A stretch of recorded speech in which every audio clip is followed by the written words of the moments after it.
Hey, I'm Coach Ricky Austin. And I'm Coach Dana Austin. I'm Cooper Austin. I'm Ace Austin. And you're watching Average Joe Sports Talk.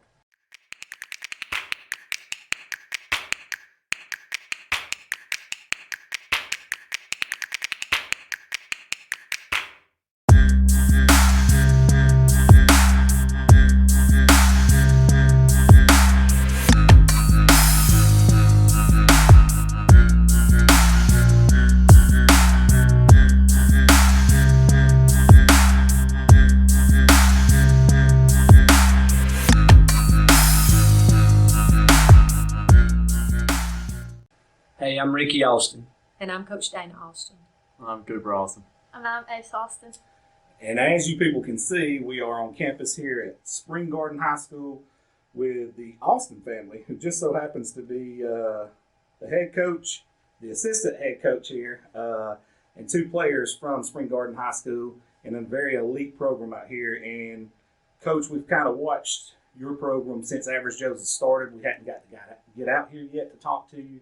It's a true honor for us to be out here to speak with you. I know we was out here with Caleb Brooks last week and got to meet you and everything. But I want to start out with you two guys to answer something for me because it's very intriguing, your situation you got here, being a husband and wife, working at the same school and building the program to what we know it is now. But I want to start out with you, Coach, and take us back to the early years, you growing up in this area and what that was like for you.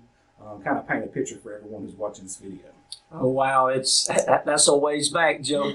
I've been here since I was a kindergartner. I came to school here, so I went my whole school days here. And basketball was such a centerpiece of this community back in that time. And it was something I grew fond of probably in the second grades when I took a real strong interest. And just realizing how important basketball was to this community, how it was to school and this support. And as I grow a little bit older in my junior high days, just want to be a part of that. I never visioned that it would turn into such a big piece that it is now and have such a role at such a wonderful place. And it's just been a blessing. And now to have my family so involved in it. And, this is my immediate family involved, but we're such a small community. It's such a family atmosphere here. It's been an easy place to coach, an easy place to work, and just very blessed to be here. 100%. Same question to you. Did you grow up in this area as well? I did. Grew up about 5 miles from here. My dad was a farmer, and there's 4 of us, 4 girls in the family, so all of us went here.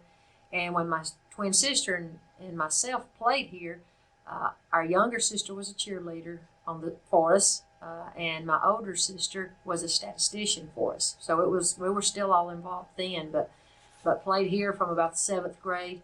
From the 7th grade on, we started playing, and then ended up winning a state championship our senior year in '87, and then was fortunate enough to go on to play at Jacksonville State. And that's really when girls, I guess, basketball really got interest here. Was probably in the '85, '84 era. Well, whatever it was that sparked that, it's a juggernaut at this point. Now I want to ask you kids both the same kind of question. You grew up in a different environment than they did. They kind of grew up, kind of spearheaded to what we know it as now. But you guys had grew up in this era when it is a dominant program, and you guys have been winning games and championships. What's it been like for you through that experience growing up, especially with your family? I would have to say one of the most fun experiences probably was before I even got to play and getting to travel with them to all the tournaments and all the games and just spending time with the players, and most of those players was my cousins. Anyways, all of our family went. Everybody out here is the Welshes, and I was like, golly. Yes, sir, but probably just spending time with all the family and all the players before I even got to play.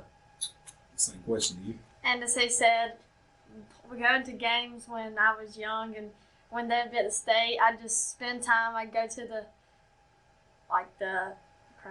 Hotel. Yeah, the hotels with them, and I'd spend time with them, and we're all cousins and family around him, and it was just fun to be with them, and now I have the opportunity to play with, and it's been a big dream come true. Very good, because you've had a lot of success very early in your career. When she was young, Rat's got a story to tell about the state tournament. Which one? We The got one several stories. The one where of she it. came to you and said, Oh, yeah. It was, I think she was in the fifth grade, and we had just lost in the state championship game. And she had been on Cooper and her both, Riley Dahl, been on all the trips with us to the Final Four. And they would go to the hotels with us and stay with us, go to all the shoot-around practices. They knew how to prep at a young age, how to prepare for big games, big moments. So we'd just gotten beat in the state championship game, and we're leaving out of the BJCC, and the whole team's in front of me, and I'm dragging up the rear way back in the back. And I'm just kind of thinking, wow, you know, what a fun time. But I was sad because we'd gotten beaten, and she could see that. She was disappointed. She was crying like the players were on the way out. She was in the fifth grade. And, she tugged me on the arm. She looked up at me and she said, "Dad, it'll be okay. We'll be back in 2 years."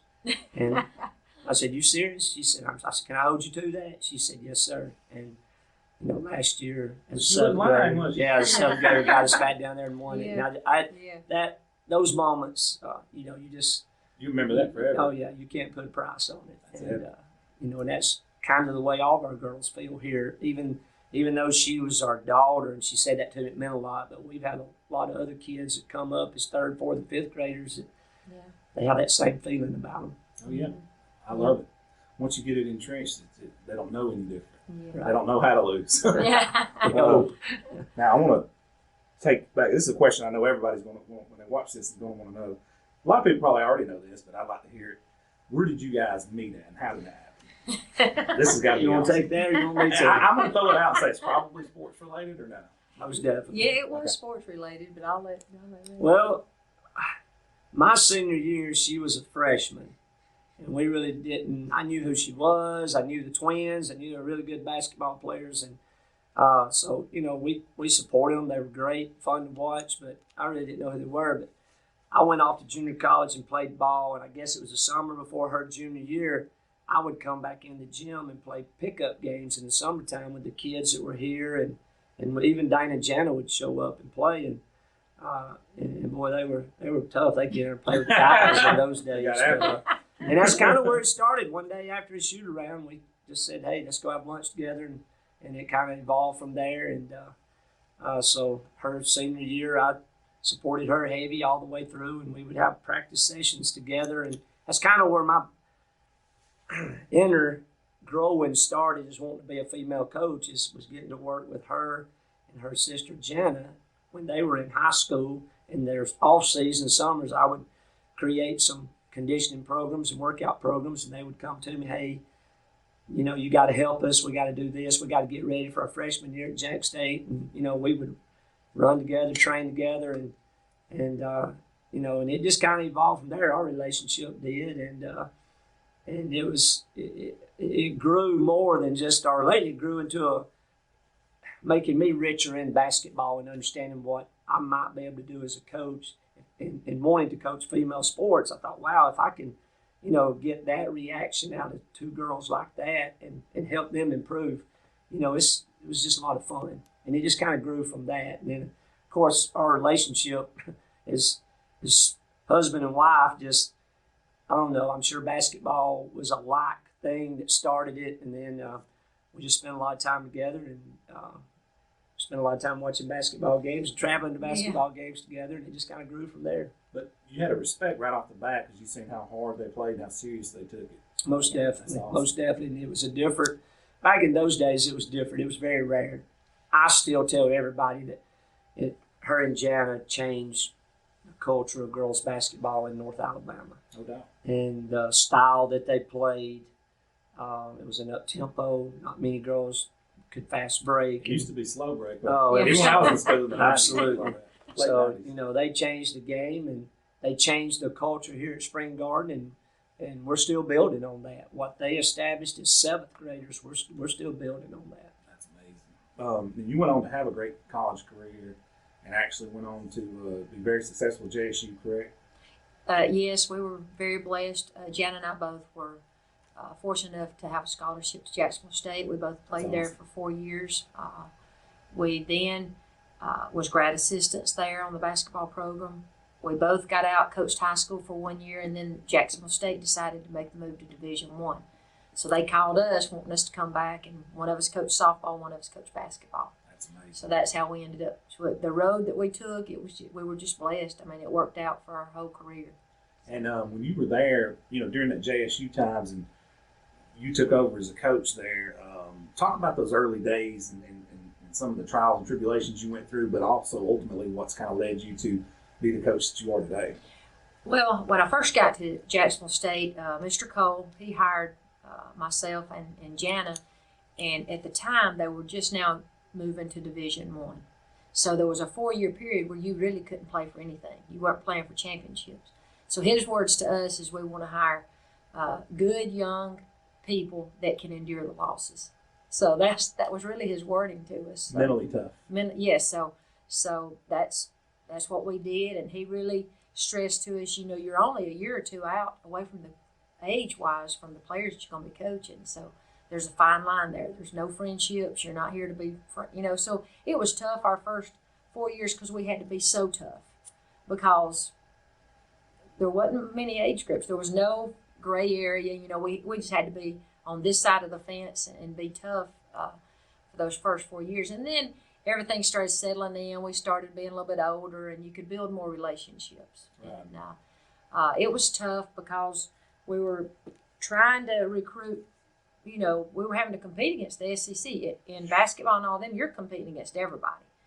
And the football was the only one that was, I think they were AA time. But it was really tough, and the recruiting was tough because when in basketball you could, if I offered a full, well, so did Auburn, so did Alabama, because that's just the way the sport is. You offer full rides. So you had to really find that next level player that could really Diamond in the rough. that diamond in the rough player. And for 10 years, I was there and did the recruiting. And then when I was expecting Riley, he's our oldest son. He played for us also here.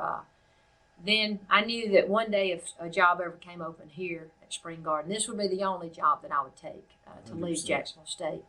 And then we talked about that for probably 2-3 years. And then after Cooper was born, the job came open. So he called me one summer and said, "Hey, I think we're going to have a job open here. You interested?" And I said, "Yes." Yes. So that's kind of where it led to. That's amazing. I love that because it's different paths, but ultimately led you here together. Yeah. Coach, and I want to tail in on what she said, those early years here. And I've talked to several coaches around the state about this and how they got to where they are in certain programs. This is not like a private school where you go out and just recruit guys and instantly fix. You've built a program here from the ground up, which, you had some success, obviously, but to get it to where it's at today, talk about those early years and how that foundation was built to what we know is now. It was rough, but I never thought of it as this is what have I got myself into. When I first stepped on campus here, we had 8 girls, 7 through 12, that played basketball here. What? 8 girls. Even with Serious? the success that they had, it had really started taking a nosedive, and the interest level was just not here. And I helped Tommy Lewis, was the head varsity coach here, and I helped him coach varsity boys for 1 year while I was doing my student teaching. I was a B team coach, so I was witnessing our girls program at that time, and there was moments when we would be going in the fourth quarter and we would have 0 points in our girls program, and I thought, wow, this is amazing how it's really tumbled since '87. And so fortunately, it worked out where I was able to get hired here. I got to work early and, like I said, didn't have a lot of kids that wanted to play, but had a big turnout of 7th and 8th graders. A lot of girls just immediately believed in something. I don't know what it was. It was something fresh, something different. And first year here, we had 4-hour practices every day. It was 2 hours of fundamental and then 2 hours of game prep. And I look back now and I don't know if I could survive it, but those kids survived it. And it was amazing to watch them grow. Our first year we were 12-16. Second year we were 13-15. And then every year since we've won 20 or more games, with the exception of 1 year we won 19. And I really don't know what started it other than, I back early, and I still tell a lot of coaches that reach out to me now, young coaches, and they say, we're horrible, we're not any good, I can't do this, we can't dribble, we can't pass. And this is the way I looked at it coming in. I wanted to be a coach. That was my biggest opportunity to do the most coaching because we were such a low-level team. I could coach on something every day for hours and not waste time because we needed it. And that's just kind of what I bought into at a young age. And Love that. while Dana was at Jacksonville State, we rode around and we messed around and got a bunch of those 7th and 8th graders that came in here that I thought they were going to be pretty good one day. And I kept telling Dana when they were 7th and 8th graders that this team's going to win me a state championship. This team's going to win me a state championship. And she would come back and watch us play, or she'd watch the video and she would say, I think you set your goals a little bit too high there. And that just drove me that much more because here she was at Jacksonville being successful. And I don't know if it was intentionally or not, but it motivated me to hear her, kind of say that. So She's been honest. well, true. She was right. And that team went Our whole on. career, we've been honest There with we each go. other. And that team went on and won back-to-back state championships. And That's awesome.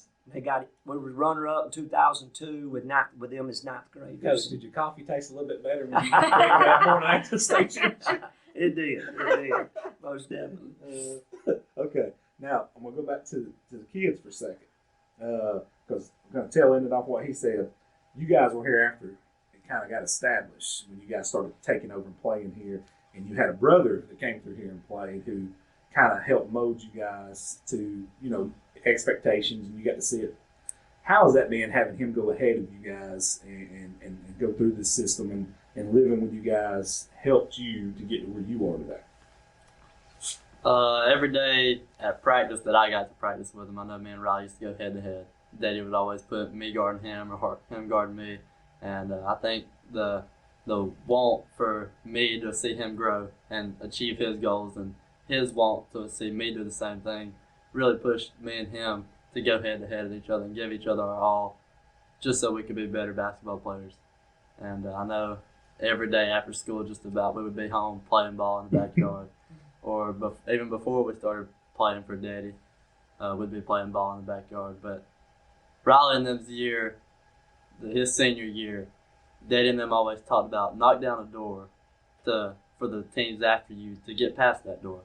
And I think that Riley and them knocked down that huge door of being second in the area tournament, being runner-up, and just giving our teams, my teams, the hope to win the area or make it to regionals. And Riley's groups and the groups before us, we owe a lot of credit to.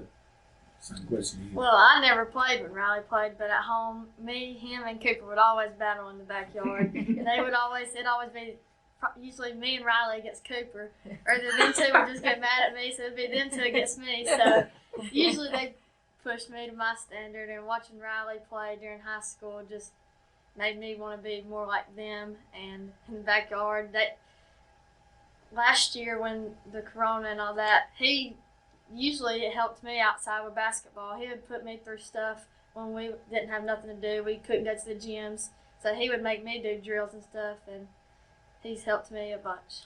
So when you got out there and started playing girls your age, I mean, that was like, come on, dude. These people out of here. Now, I'm going to ask both of you coaches this, and I always love to ask this question. I always get a different answer. This question kind of applies to any sport, too. It's an open-ended question, which I love to hear. I'd like both of you guys to give your opinion on this particular question. We're going to start with Mom. Coach, what does it take to be a player here at Spring Garden? What do you demand from a player here at Spring Garden? A work ethic and drive. You gotta have both. You gotta be driven to come out here and be committed to working hard every day. The championship teams that we have, I look back on those pictures hanging on the wall. You don't see shortcut takers. I mean, there's not this program usually weeds them out before you get to that level. And they're very committed. They're committed to each other. They're committed to this community, to us as coaches. I mean, those girls that's hanging on the wall, I know Rat can probably speak for the boys, but just being around them, they're committed to each other, and they're like a family. And every one of those state championship pictures that's hanging up there, you can go back and you can look how close-knit they were all year, how they hung with each other off the court, how they pulled for each other. It didn't matter who was scoring the most points. Every one of them had a role to do, and they played their role. They did their job. But it takes a work ethic and commitment. I piggyback off what she says. Toughness. That's the first thing that comes to my mind. Is is you got to be tough, and mentally and physically, it's demanding. Commitment is right there under toughness. You've got to be committed, and then there's an understanding. I got to find those kids that understands that I don't have to like you on the basketball court and what you do as a basketball player, and that has nothing to do with how much I love you once we step off that court. And those are the kids that seem that I can be successful with, that we get that understanding out real quick, that I can coach you as hard as I want to, and I can be mad at you on that basketball court. But as soon as that game's over, that practice is over, there's still a bond between us of how much we care about each other. And I say that about every player, boy, girl, that I've coached here, that every one of them that has graduated, we've got to that point on the court to where, I would be so upset and they would be upset with me, but we could always just flip that switch once we stepped off the court and still know that we cared genuinely about each other. And that's part of our culture here. Toughness, commitment, and being able to love and not like each other all at the same time. That's kind of what it is. That makes a lot of sense. And I think that makes, and I'm speaking for the girls because I hadn't been around the boys as much, but there's so many players back in his days before I even got here that still come back with their kids or call and want advice from life advice, or life from a marriage, or how do I handle this situation. And I think that's what's special is they've been through the tough stuff with Coach Rat here, and they've been through those championships, and I think that's what's special, and they push themselves to another level in life. That's awesome. Now, I want to lighten things up here. This is going to be hilarious. I got to hear this. What's the maddest you've ever made them during a game? Oh, I'm that way. We're about to find out. me and Daddy got into it this year, probably, I would say, Cleveland County. I didn't box out, but I said I did. And Daddy said, box your man out. And I said, I did. Like, kind of back talk. And I got chewed. That was probably the maddest I've made him. That was probably the maddest I've made him. In my thoughts, I don't think I've ever made him that mad. I mean, the girls are always, don't ever talk back to coaches as the boys do. So you can ask them. I don't think that they've ever got mad at me, but We've given her a long leash. She's a little puppy still, Yeah. 7th, 8th grader. She's times are turning. And more is expected. There we So go. we'll see. About to put a little bit more weight on Right, you. right. I'm going to start right back with you. I think I might know the answer to this, but I'm not sure. What has been your favorite moment here as a player so far?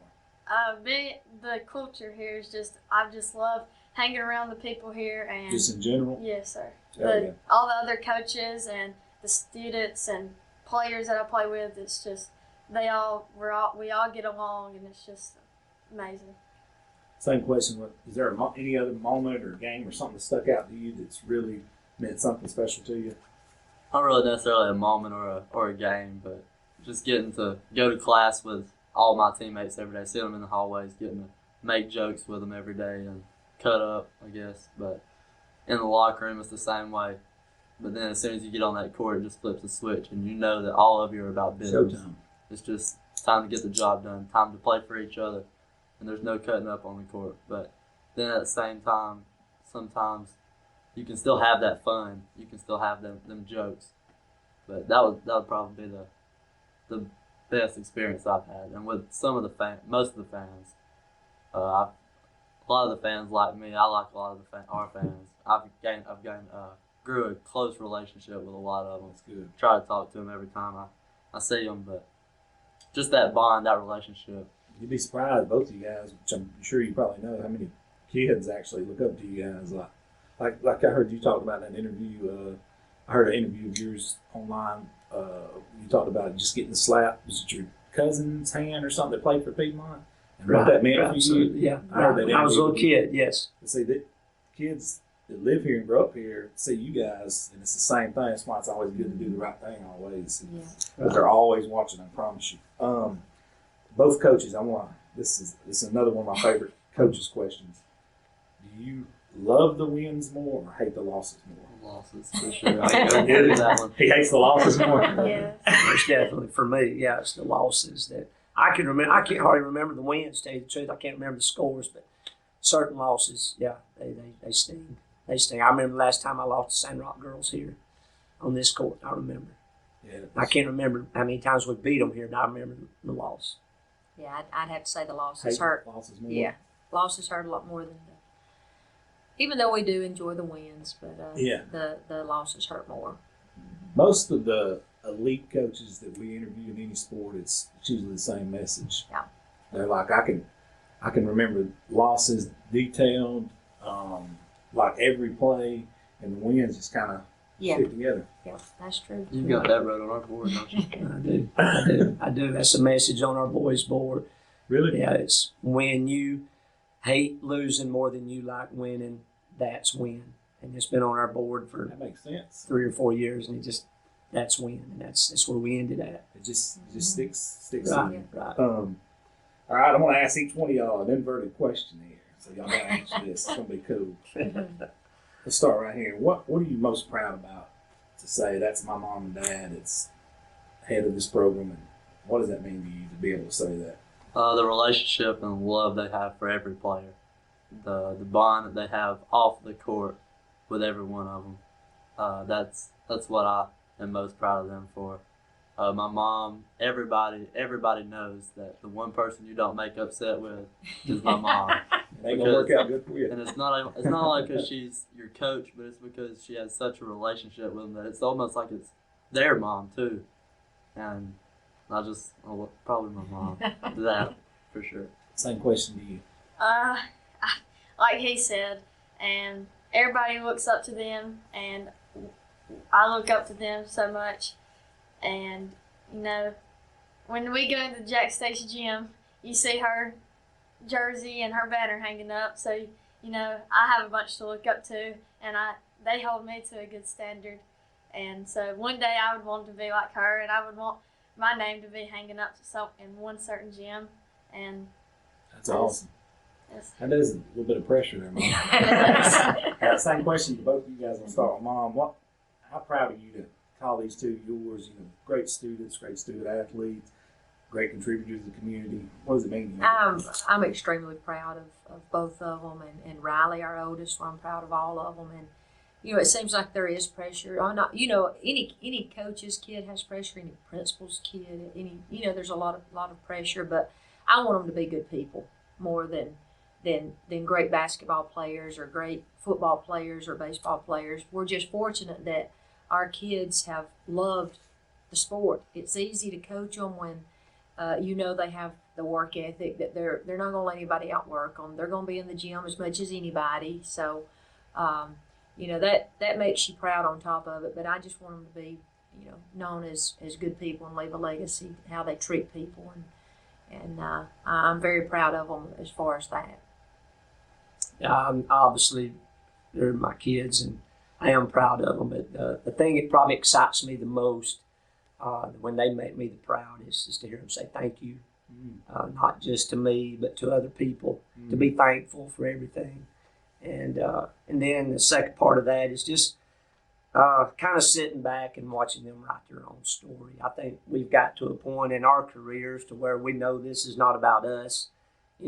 What we do here is about this school and this community, and we're just blessed to be a part of it. But to be able to sit back and watch our kids just write their own story and us not put pressure on. Like Cooper, if he had to choose a favorite sport right now, he'd choose football, and that's been a blessing to watch him write his own story in football. And then on the flip side, to watch Ace, how just to listen to some of the things that she wants to accomplish and the standards that she set for herself. And me and Mom just kind of sit back and, we're just along for the piggyback ride right now. But that's a lot of fun. But that's where I am with our kids right now. I'm blessed to get to coach them. It is special, but it is pressure. I've had to grow and learn how to handle that. But hopefully we're doing something right here, and at least we're all still sitting here together. There we go. And so, but it's been, we pinch ourselves all the time. Are we really having this much fun together? And That's how you're supposed to live. it is, and I don't feel like I've ever come to work a day in my life, and I got to attribute Dinah for that, and all my kids for just making this car ride homes, car rides to school, to practice, all that. It's just more than I deserve, and I'm just blessed and thankful for it every day. And it's like he said, it's not really about us anymore. We are fortunate. I know we're at a special place, but people don't believe us when we say our football coach, our every coach here, we're all working toward the same. We all work together. Like me and Coach Howard just left a class where we're working female, male athletes out, same time during athletics. Coach Howard helps him on the boys. Coach McDonald, who's a football coach, helps us with the girls. So the coaching staff's very, very close here, and we all work every athlete. It don't matter if you're the head baseball. If you came in and told our basketball players to do something, they would do it. That's how much respect. Yes. One common goal is to make people better. Yes. Absolutely. Yes. Coach Howard's a great guy as well. I got to meet him. Yes. Now, about 2 more questions for you guys, and I'll let you go because I know I'm killing your class time. Oh no. I'm going to start with the kids here. Well, she won't graduate for another, 7, 8 years, but 25, 30 years from now, where do you think you'll be and what kind of career? I honestly can't tell you. Right now, at my age, I'm about to go to college in a couple of years, but I'm still at that point where I'm not sure what I want to do. And Mama and them's always said, just pick a job that makes you happy. Something that don't feel like you're going to work every day. Something that's just your life, something you enjoy every day. And so I hope in 30 years that, I'll be 49, 48. I hope in 30 years my grandkids are staying at Mama and them sometimes. Your kids are. Yeah, my kids, their grandkids. Yeah. Let's hope you don't have grandkids. Yeah. It happens, though. Same question to you. Well, I would love to go play college basketball at a high, but for the past 2 years, I've always told them I wanted to be an investigator for some reason. Like the TV shows? Yes. NCIS or So something? I either would love to be an investigator or I would love to play at a high college. Probably do So- both. You could probably go play at a high college in WNBA and then go investigate. Now, coaches, I'm going to ask both of you this. This is something I love to ask coaches, and usually like to close on this one.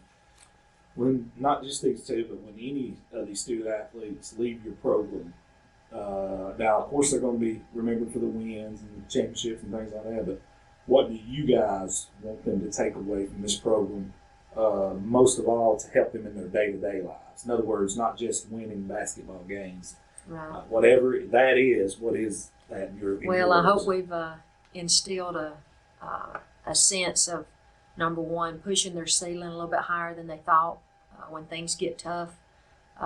When you think you've reached the ceiling, you got to push on through, push a little harder, because life's going to be a lot harder than just what you've done here through the athletic program. But I hope we've instilled some drive in you, some determination, some commitment, all those things that you've got to be able to do. You're going to have some low times, but stay focused and keep pushing through those low times, because there is a high point on the other side of those low times. And I hope we've instilled that in all of our former players. Absolutely. From day one, I've always tried to get the point across to our kids. People think that, basketball is all I think about all the time, but it's not. Life's not all about basketball, and I know that. I know that there's so many other things in life, but I try to get across that basketball is not all about basketball either. There's so many life lessons that can be taught through basketball, and that's kind of how we try to raise our kids here. Every kid here is, we want them to realize failure and how to handle failure, because that's what builds character, and learning from it, learning from mistakes, and that's the biggest thing that I want kids to take. You're going to fail, but how do you handle that, and then how do you respond to it? That's the single most thing that I hope that all of our former players can absorb from playing from here, because you might win every game and go. We've had one team go undefeated, but in that year we had so many moments where we failed at practice, and we still had to overcome that. So just helping kids understand that you are going to fail, accept it, don't run from it, face it, and respond to it in a positive way, and move forward and learn from your mistakes. And that's, to me, that's the single most thing I want kids to learn.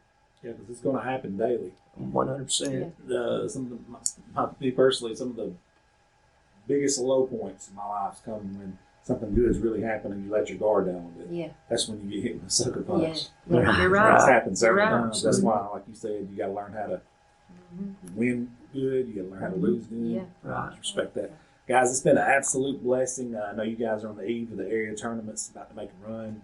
Again, hopefully all the way, both teams. And good luck to you guys, and thank you for having me on. Thank Thank you. you. Thank you. for having us.